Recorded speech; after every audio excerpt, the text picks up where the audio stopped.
दोस्तों, आज हम आपको एक ऐसी तारीखी हैसियत से आगाह करेंगे जिसे सुनकर आप यकीनी तौर पर हैरान रह जाएंगे। 22 जून 1914। 19 साल का स्कूल में पढ़ने वाला एक स्टूडेंट एक शहजादे को गोली मारकर हिलाक कर देता है, जिसकी वजह से जंग शुरू हो जाती है। इस जंग को आज हम वर्ल्ड वार 1 के नाम से जानते हैं। ये जंग 4 साल तक जारी रही और 2 करोड़ लोग इस जंग की वजह से हलाक हो गए थे। इस जंग ने कई बड़े बड़े एम्पायर ख़त्म कर दिए। दूसरी आलमी जंग की वजह भी इसी जंग को माना जाता है।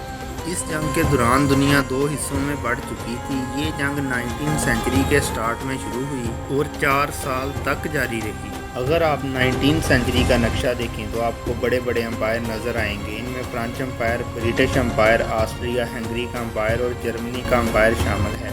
पूरा यूरोप उस वक्त बड़े बड़े एम्पायर में बटा हुआ था और तमाम ममालिक के दरमियान एक कंपटीशन चल रहा था। बहुत सारे ममालिक ने एक दूसरे के साथ एग्रीमेंट किया हुआ था कि अगर कोई मुल्क बाहर से आकर उन पर हमला करेगा तो तमाम मुल्क एक दूसरे की मदद करेंगे। जैसा कि जर्मनी ने हंगरी के साथ और फ्रांस ने रशिया के साथ एग्रीमेंट किया हुआ था। ऐसे में जब वर्ल्ड वार 1 शुरू हुई तो बहुत से दूसरे ममालिक भी आकर इन एम्पायर के साथ मिलने लगे। 20वीं सदी के शुरू में बहुत सारे ममालिक ने अपनी मिलिट्री को स्ट्रॉन्ग करना शुरू कर दिया था।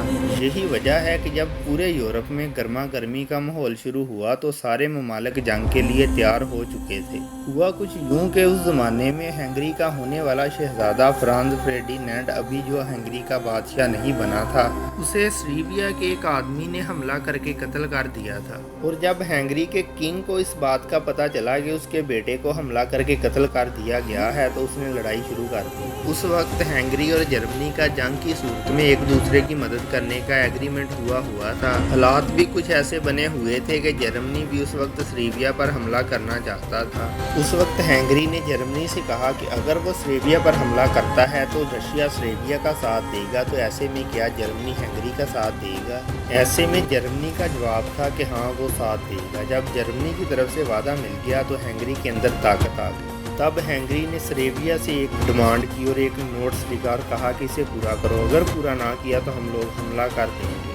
ये डिमांड कुछ इस तरह की थी कि अगर सर्बिया उसे मान लेता तो उनका मुल्क हंगरी के हाथों में चला जाता। यही वजह थी कि सर्बिया ने हंगरी की इन शराइत को मानने से इनकार कर दिया, जिस पर हंगरी ने सर्बिया पर हमला कर दिया था। यही वजह थी कि ये जंग पूरे यूरोप में फैल गई, जिसमें जर्मनी, ऑस्ट्रिया, ऑटोमन एम्पायर भी आ गए थे।